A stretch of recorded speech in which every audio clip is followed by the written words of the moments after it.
Otro tipo de experiencias, aquí estamos hablando ya de experiencias en adultos, generalmente sometidos a hipnosis regresiva o a regresión sin hipnosis, investigadores que han tratado este tema, una de las pioneras, Helen Wambach, psicóloga, que escribió un libro, Vida antes de la vida, donde aquí recogía ella el trabajo con más de 3.000 casos de personas que recordaban vidas anteriores. Muchas de ellas, en su creencia, no creían en la reencarnación y aún así, cuando eran sometidas a hipnosis regresiva, habían recordado vidas anteriores. O el trabajo del Dr. Michael Newton, que tiene un libro que se llama La vida entre vidas. Este libro, recoge testimonios de personas que no es que recuerden solo una vida anterior físicamente encarnados, sino que recuerdan periodos de vida en los que no se está ligado a un cuerpo físico. El recuerdo más común suele ser el de la etapa anterior al nacimiento de la actual vida. Y lo que estas personas recuerdan es cómo se están poniendo de acuerdo con otros seres para, por ejemplo, conformar las familias, quienes van a ser los padres, los hijos, hermanos, todo con el propósito de ayudarse mutuamente en la vida en la que actualmente están. O otros investigadores, el propio Peter Fenwick, que lo teníamos antes también estudiando experiencias cercanas a la muerte, ha escrito un libro que se llama Vidas pasadas, junto con su mujer, Elizabeth Fenwick, donde recoge testimonios de esa naturaleza. O Brian Weiss, psiquiatra también ultra conocido, tiene muchos libros. Uno de ellos se llama Muchas vidas, muchos maestros. Yo a este le llamo Muchas vidas, muchas movidas, porque la verdad es que en cada vida vivimos muchas situaciones. O Muchos cuerpos, una misma alma. El título de este libro ya transmite un gran mensaje. Nos dice que en realidad siempre somos nosotros, lo que va cambiando es el cuerpo que utilizamos en cada una de esas vidas. O aquí en España podemos citar el trabajo del doctor Juan José López, que durante mucho tiempo fue médico de urgencias en el Hospital Santa María del Rosell en Cartagena. Es terapeuta en terapia regresiva, que ha escrito un libro que se llama La respuesta está en el alma, donde él recoge experiencias con sus pacientes.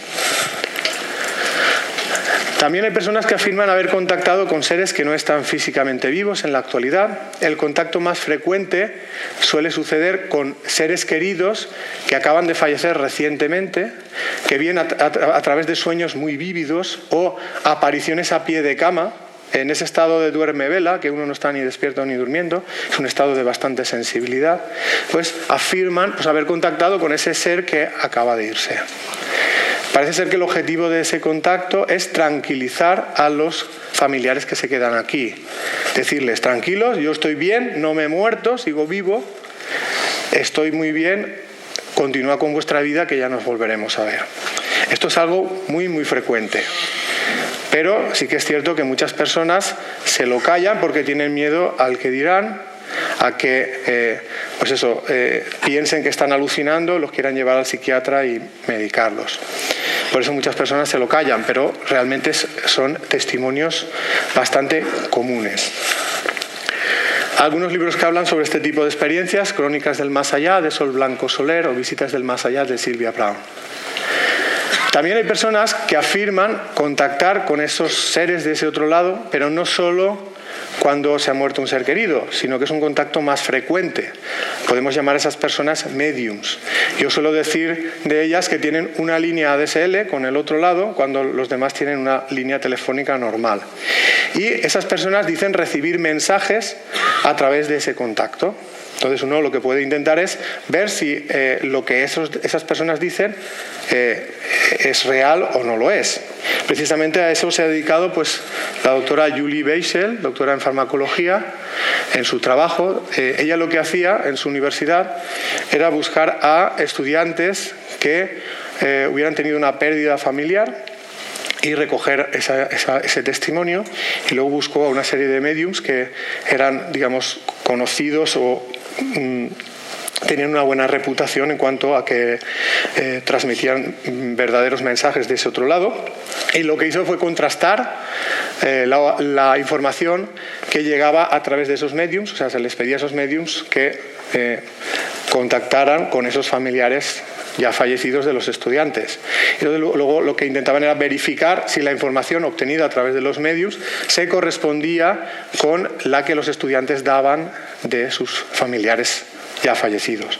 Y se vio que el grado de verificación de realmente que era real o había una concordancia muy grande entre lo que decían los médiums y lo que los estudiantes decían de sus propios seres queridos. Ella ha publicado este trabajo en varias revistas de investigación en 2007, 2008, 2009, 2011, aunque esto no es nada nuevo. Ella concretamente sigue el trabajo del doctor Gary Schwartz, profesor de psicología, medicina, neurología, psiquiatría y cirugía en la Universidad de Arizona, o sea, una persona muy formada, como podéis ver, que también le dio por estudiar este tipo de vivencias. Tiene un libro titulado Los experimentos de la otra vida, son verificación científica de experiencias de vida después de la muerte. Aunque esto no es nada nuevo, esto es más viejo que el ser humano prácticamente, porque ya en el siglo XIX pues, el pedagogo Allan Kardec pues, en Francia se dedicó a estudiar sistemáticamente este tipo de comunicación y escribió muchos libros, pero quizá el primero y más conocido es el libro de los espíritus, y la verdad es que después de él ha dado lugar pues, a una codificación de toda una forma de ver la vida. John Spurga seguramente os explicará mucho más y mejor de él. Como digo, esto es algo muy, muy antiguo. Otro libro que a mí me gusta mucho de literatura mediúnica es el Te perdono, de Amalia Domingo Soler. Este libro cuenta las memorias de ese espíritu en diferentes vidas y cómo se va viendo la evolución de ese ser. Aunque uno no crea en la vida después de la muerte, ni crea en la posibilidad del contacto mediúmnico, la historia en sí, como historia, como novela, por ejemplo, es una historia muy, muy bonita, maravillosa, que te hace llorar pues, por un tubo, ¿no? Yo la recomiendo porque es muy, muy, muy emotiva y además que te llena interiormente. Y ahora viene aquí de la cuestión, lo que yo llamo informaciones del otro lado, que nos van a servir pues, para responder a las preguntas que nos estamos haciendo, de dónde venimos, a dónde vamos, quiénes somos y cuál es el sentido de la vida. Una de las cosas que se nos dice es que somos inmortales y que la vida física no es más que un instante en la vida real y que esta vida real nunca termina.